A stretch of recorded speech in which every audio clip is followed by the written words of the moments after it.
Po, salamat po sa Panginoon sa mga awit po yan. Hindi po tayo magbukas ng mga Biblia sa ating mga awit. Awit, Psalms chapter 18, verses 1 to 6. So muli po tayo magbalik-tanaw, magbalik-aral sa isang paksa sa Biblia na kung saan nabilang sa mga mananampalataya ay dapat hindi po natin po ito kaligtaan. Sapagkat sa buhay po ng isang mananampalataya na tunay nakakilala sa ating Panginoong Kristo, kapag ang isang bagay na ito po ay kapag hindi niya na po ito kanyang ginagawa, maaari po siyang mahina. At kapag ang isang bagay na ito na ating po pag-aaralan ngayong umaga, na kapag hindi na ito ginagawa ng isang Kristiyano, marahil uti-uti siyang manlamig na sa Panginoon. Anong bagay kaya po ito? Tingnan po natin po sa aklat po ng awit, Psalms chapter 18, verses 1 to number 6. Magkaroon po tayo po ng hari ng pagbasa. Verse 1, ready, read. I will love thee, O Lord, my strength. The Lord is my rock and my fortress, and my deliverer. My God, my strength, in whom will I trust, my buckler and the horn of my salvation, and my high tower. I will call upon the Lord, who is worthy to be praised, so shall I be saved from mine enemies. The sorrows of death compassed me, and the plagues of ungodly men made me afraid. The sorrows of hell compassed me about, the snares of death prevented me. So verse number 6, dito po natin kukunin yung ating title, ang ating pag-aaralan.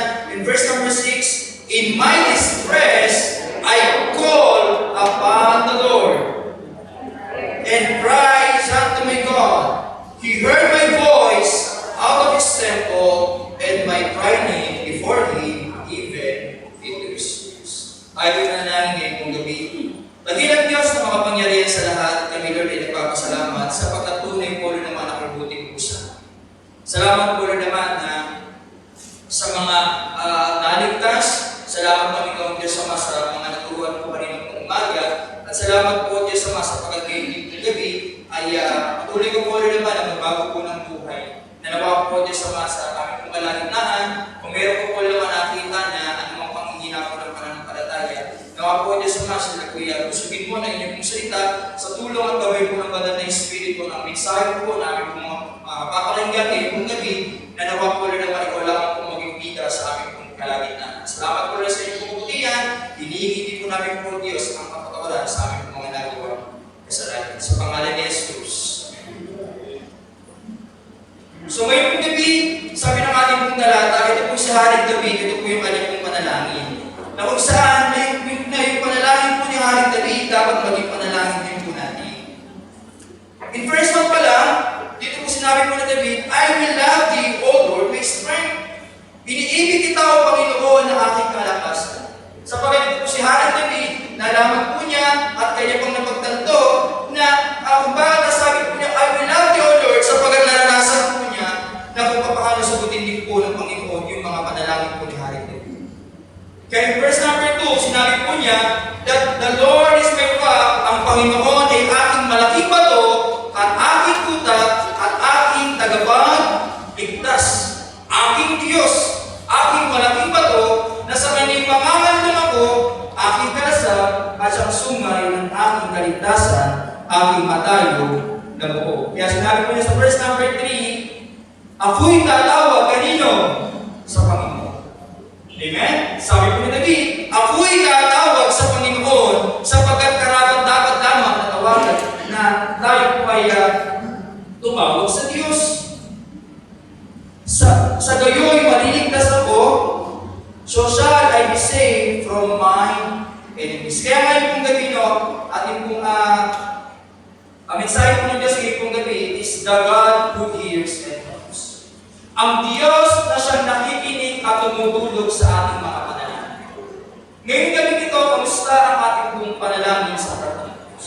Kamusta ang ating prayer time? Kapag tayo ay nananalangin sa Panginoon, ay ito ba ay hindi ka ba nag-aanlaman na ito ay sasagutin ng Diyos? Kaya sa ating pong panalangin,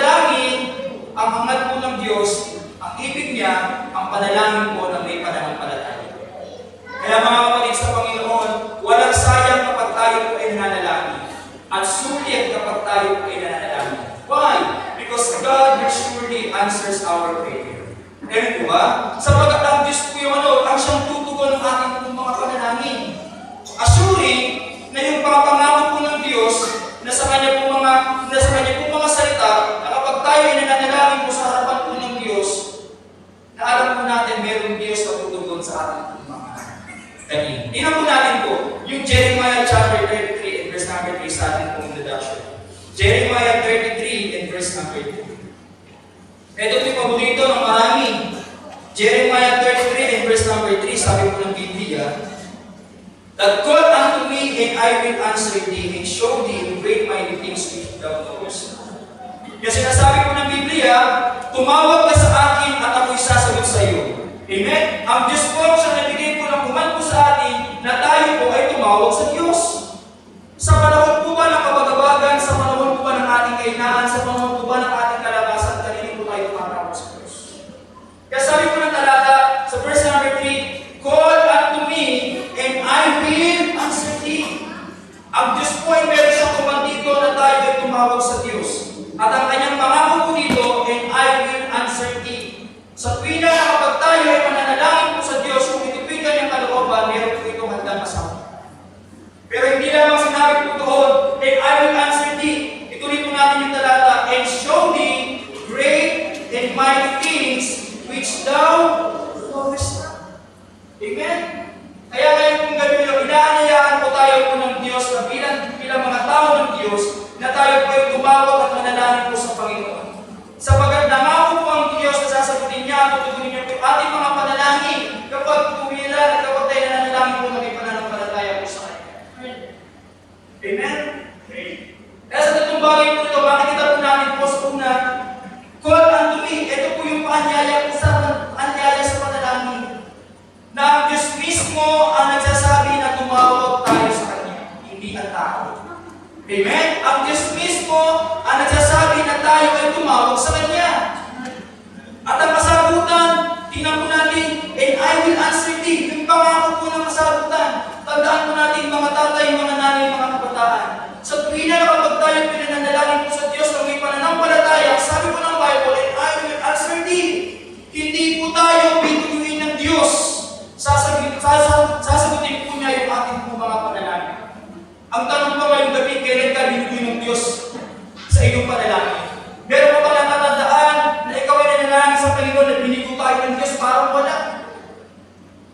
Minsan kapag tayo nanalangin sa Panginoon, baka hindi kalooban ng Diyos. Baka kalooban mo na lamang.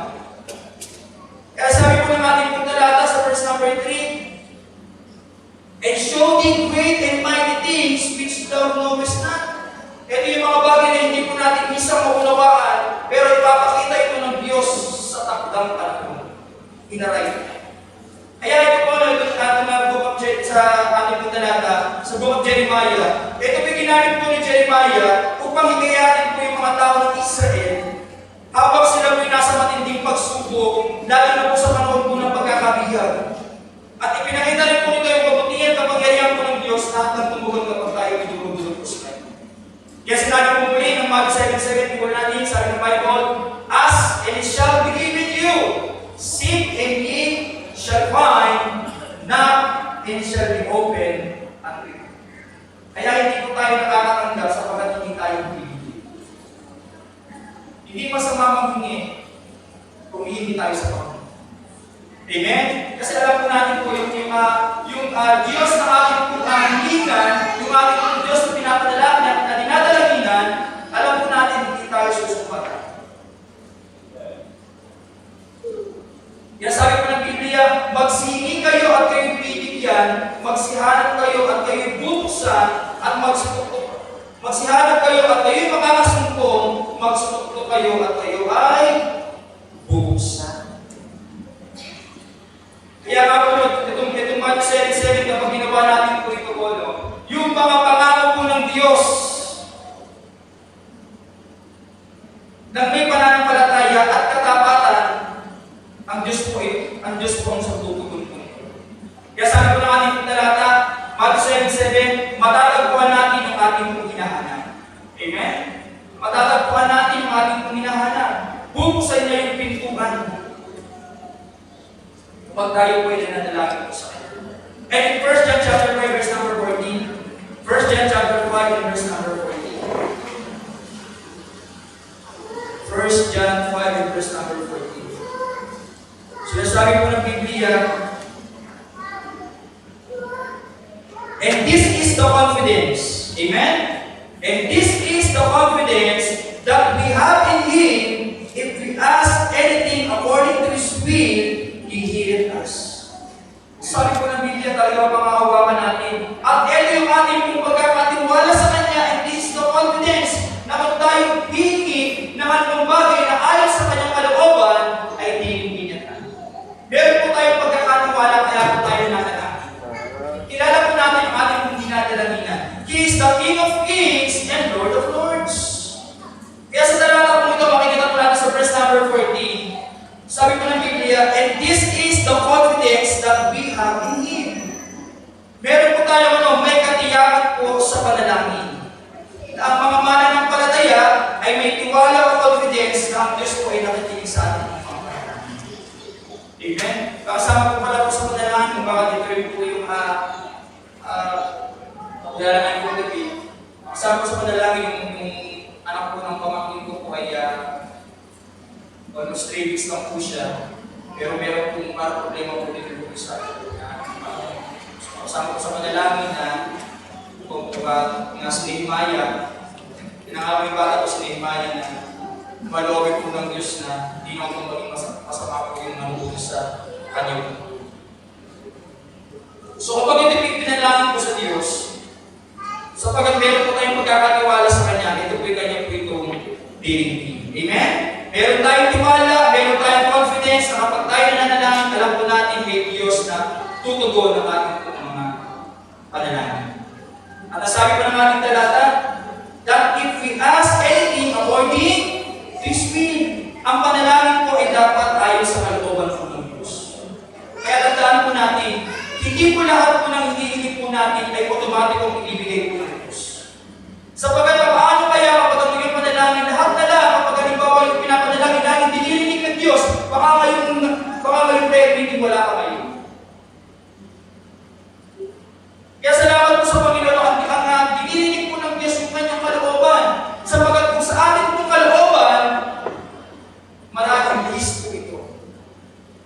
Kaya nga po hindi po lahat ng ating hinihilig ay automatic ibibigay agad ng Diyos. Dapat ito ayon sa kanyang kalooban, ayon po sa kanyang katwiran at ayon po sa kanyang kapatid. At sabi po ng verse nito, that if ask anything according to His will, He heareth us. Amen? Ang pangako po ng Diyos, He heareth us. Na kapag ang ating pong panalangin ay ayon po sa kalooban po ng Diyos, kanyang pinibigay. Kaya ngayon po gabi, it is good for us to have a regular Bible study. Napakaganda kung tayo ay nagbabasa po ng Biblia araw-araw. But it is also good and great to have a regular prayer before God. Amen? It is also good and great na kapag araw-araw po natin pinakausap po ang Diyos. Mahalaga po na araw-araw natin pinakausap ang Diyos. Sapagkat araw-araw po tayo may mga nagyari. Amen?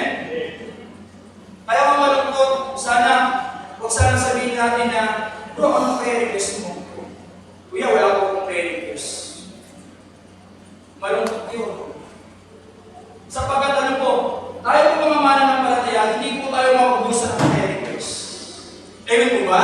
Hindi tayo mauubusan po ng ipapadalangin. Kaya mahalaga na meron tayong Bible reading, pero it's also good and great to have a regular prayer na tayo hindi lagi nakakawag po sa Panginoon. At sa panahon po na tayo po ay nananalangin po sa Diyos, salamat po sa Panginoon, meron tayong guidance. Meron po tayong gabay, we need to be guided ng banal na Espiritu. Sapagkat sinasabi po ng Biblia sa Romans 8:26, hindi po natin po alam yung ating po mga ipapanalangin. Tama po ba? Hindi natin po alam yung ating po mga ipapanalangin. Pero sa tulong po at gabay po ng banal na Espiritu, unti-unti, malalaman po ano, ito pa rin dapat po ipanalangin sa Panginoon. Tingnan po natin yung nalangin ito.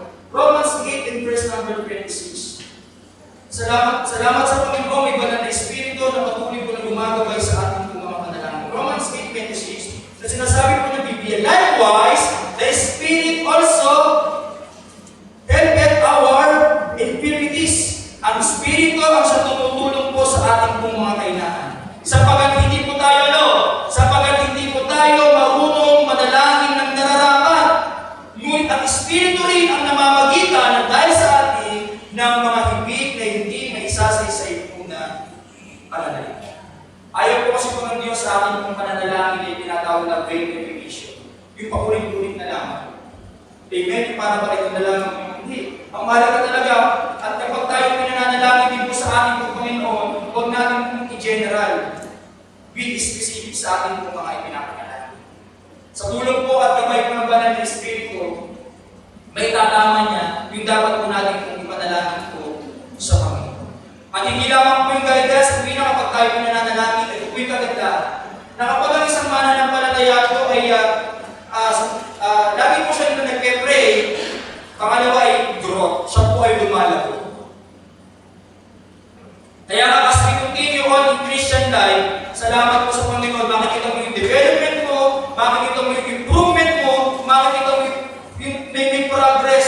Nakapagbalik ka na nagpe-pray sa Panginoon. Pero salamat, lumalago na po pala ako pagdating po sa larangan po ng panalangin. Tandaan natin po mga tatay, mga nanay, mga kabataan, ang panalangin po ay isang malaking pribilehiyo sa mga anak ng Diyos. Bakit hindi po kayo nanalangin? Hindi po lahat ay pribilehiyo, hindi lahat ng tao po ay pribilehiyo manalangin. Pero salamat po sa Panginoon, yung relationship natin po sa Diyos, bukod ang tayo manampalataya sa ating Panginoon sa Kristo, ganoon na lamang mahalaga sa atin po ang pananalangin. Kaya ang panalangin, isang malaking pribilehiyo, kanino po? Sa mga anak ng Diyos. Kaya huwag natin kung sayangin po yung pribilehiyo po ng panalangin. Amen? Isang malaking pribilehiyo na nakatipag-usap po tayo sa King of Kings and Lord of Lords. Kaya mga katanungan po ngayong gabi, how's our prayer? Kamusta man po yung ating buhay pananalangin? Sana mag-iit pa rin. Sana nagkakalat pa rin. Sana sa biyaya po ng Diyos lagi natin pinakausap.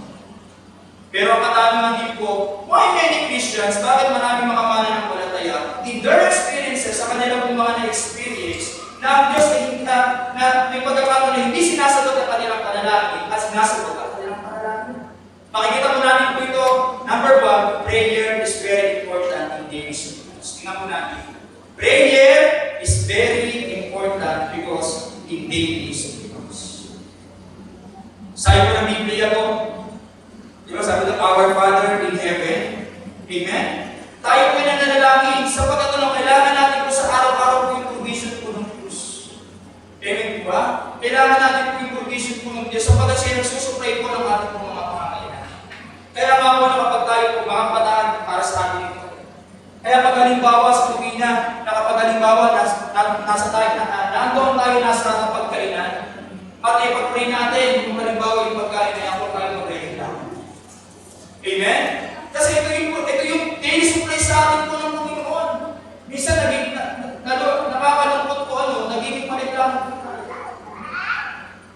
Gulay na naman. Salamat may gulay at ibang makakalang buhay. Amen po ba? Kaya makikita mo na, Lord, salamat po kayo po yung nagsusupply po ng ating mga pangangailangan. Tayo magkailangan sa pagkat alam po ng Diyos yung mga kailangan po natin po sa pang-araw. Amen? Wala na naman ang bagong gamit.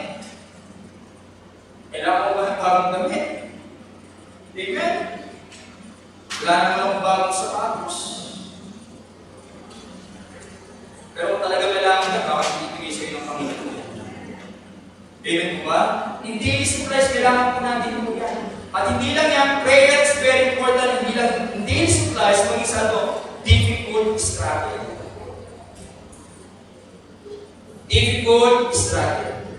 Minsan may pagkakataon sa buhay natin, meron tayo may mahirap tayo kung pinagdaraanan. Amen? Meron tayong sitwasyong mahirap na nagpapahirap ng ating kalooban. Sino po ang ating pong ginagawa? Diyos ang magandang lapitan, Diyos ang magandang tawagan sa lahat po ng ating pong pangangailangan. Minsan kapag tayo ay nangangailangan sa kapagan tayo malaki. Amen? Kaya ngayong gabi, Diyos ang magandang lapitan, Diyos ang magandang tawagan sa lahat po ng ating pangangailangan. But sometimes, ang Diyos po gumagamit po siya ng human instrument. Amen? Human instrument, i-provide din po yung ating pangangailangan. Salamat po sa Panginoon, our God, He is the greatest provider, Jehovah Jireh. Jehovah Jireh. Siya yung ating pong greatest provider. Not just only daily supplies, difficult struggle, but dangerous situation. Amen? Dangerous situation. Nakandito muna tayo sa mundong mapangani. Kaya salamat sa Panginoon, mga kabataan, magpasalamat tayo sa Diyos. Sa murang gulang nyo, at dito kayo lumaki sa church. Sa murang gulang po natin, para-pareho na salamat sa Panginoon, nakakilala po kayo sa Diyos. Sapagat nakakita po tayo sa mundong mapangani. Na halos pa yung anak, grabe sagutin yung kanyang magulang. Pero yung panahon ng ating mga tatay, siguro lang magbibilis kumamit ng mga.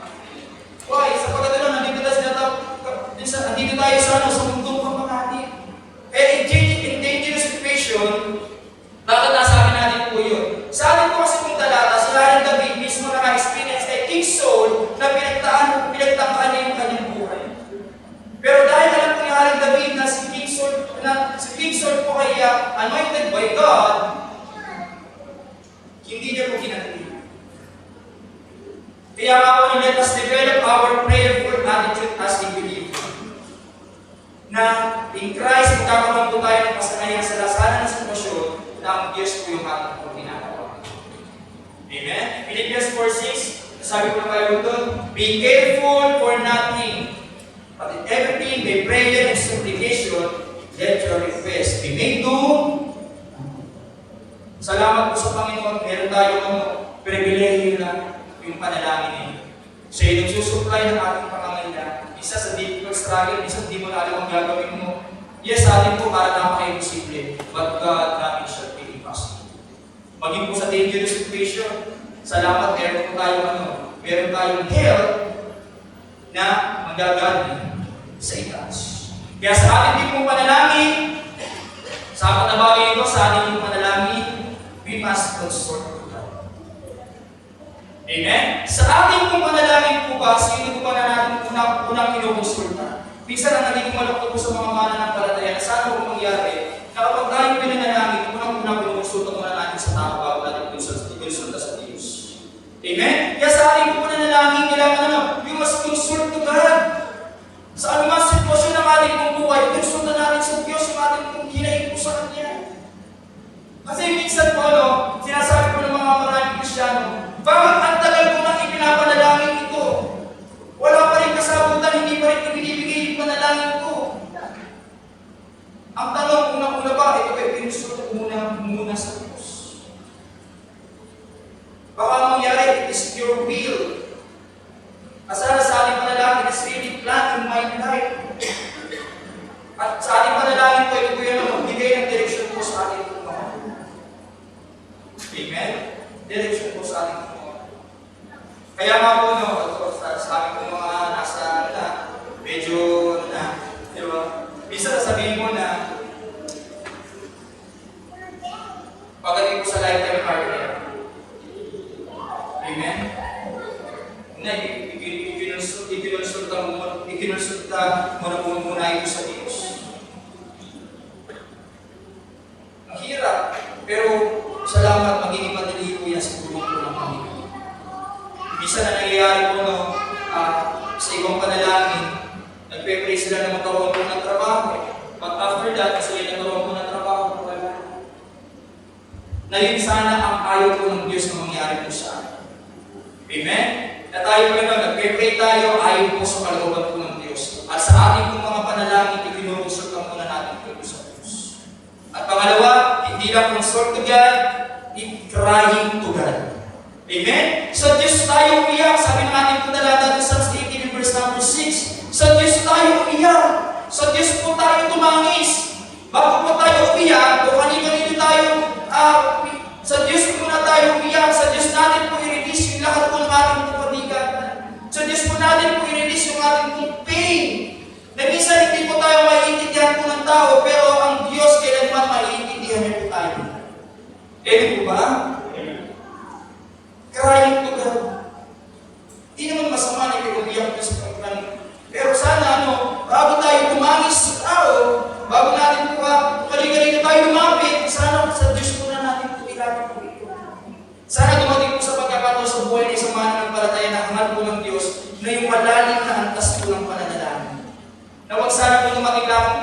casual lamang ating pong pananalangin sa Diyos. Ano po yung casual? Na basta lamang po tayo makapanalangin sa Panginoon. At hindi lamang po crying to God. Ito po pangatlo, 3, conform to God. In Romans 12 verse number 2, Romans 12 verse number 2, be not conformed to this world, but be transformed by the renewing of your mind. Conform to God. Huwag tayong lilihis at sasalungat sa Diyos according to His will. Yung tinatawag po na conformity. Amen. Conform to God. Huwag tayong lilihis at sasalungat po Diyos sa kalooban po ng Diyos. At panghuli, ito po yung panghuli, convince God. Convince God. Minsan kasi pa sa ating po mga panalangin, hindi kumbinsido ang Diyos. Amen? Hindi minsan kumbinsido ang Diyos sapagkat sapagkat hindi tayo seryoso sa ating po mga ipinapanalangin. Ipakita po natin po sa Panginoon na seryoso na ipinapanalangin po natin po. Sabi ng Luke 18 verse number 1, men ought always to pray and not to faint. Ipakita natin po sa Diyos na yung ating pong sincero pagdating po sa panalangin at tunay po yung ating pong pinapanalangin. Tandaan po natin po, mga kapatid sa Panginoon, kilala po tayo po ng Diyos. Alam ng Lord yung ating pong mga puso. Bago po nga natin po sabihin sa Kanya, alam na po ng Diyos yung laman ng ating puso at alam po ng ating puso. Kaya you must convince God na sa ating pong mga pananalangin, kailangan na po tayo ay sincere, totoo sa ating pong mga ipinapanalangin. May pagkakataon na po ba sa buhay po natin, dumating na po ba, na minsan pag ikaw ay nanalangin, minsan nakakalimutan na yung prayer para sa iyong sarili. Yung pinag-pray mo para sa iba, pinag-pray mo yung gawain ng Diyos, pinag-pray mo yung mga pangangailangan ng iba, at susunod na yung mga pangangailangan. Kaya tama po yun sa kanila ko kung nabasa po doon sa sabi ko doon, ang taong mapapanalangin, hindi siya magagalitin. Amen? Kaya minsan pala, sa isang mga nanampalataya, kaya pala siya magagalitin, kasi hindi siya mapapanalangin. You must convince God.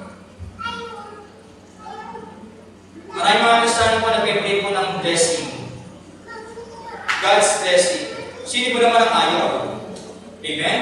Sino po naman ang ayaw ng God's blessing? Pero sana, kung yung God's blessing na ito ay ating pipinalangin sa Diyos at Kanya po itong pinugod, sana mas lalo pa tayo maging mainit sa gawa ng Diyos.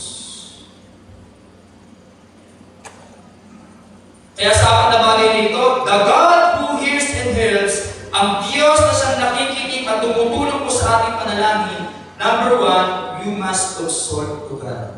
I-consulta muna natin po ito sa Diyos. Pangalawang bagay, iiyak po natin po ito sa Diyos. Pangatlong bagay, huwag tayong lilihis at sasalungat po sa kalooban ng Diyos. At ano po yung pangapat?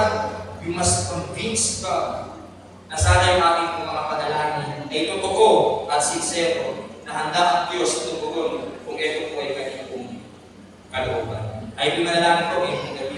Dakilang Diyos, salamat po Lord